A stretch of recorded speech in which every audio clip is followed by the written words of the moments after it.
film opens, we find two people living very quietly in a park. You don't know exactly why they're there and who they are. The dad and a daughter, Will and Tom, had cut themselves off from civilization and are living in the forest. And the dad's a veteran and he's suffering with PTSD.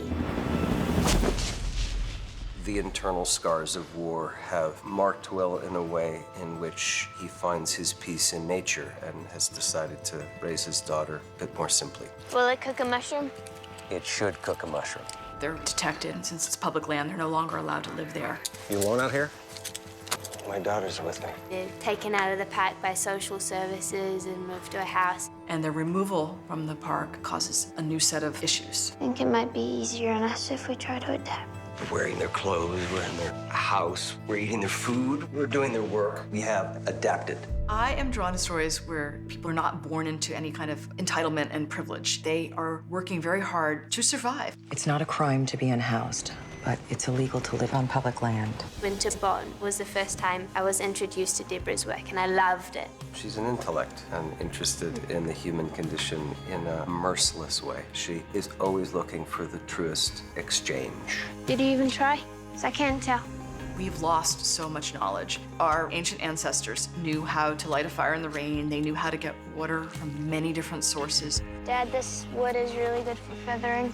Deborah called me and asked if I would train up the actors, which was such a wonderful experience. Nicole is someone who excels in primitive skills, and that is a really substantial subculture in our country. We worked with Nicole, and it was an intensive survival wilderness education. It's gonna keep the heat close to your body.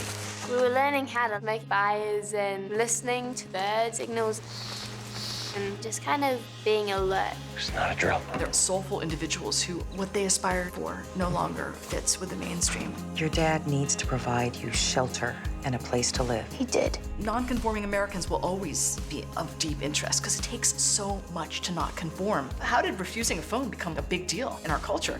If he had a phone, I could have called you. Always been able to communicate without all that.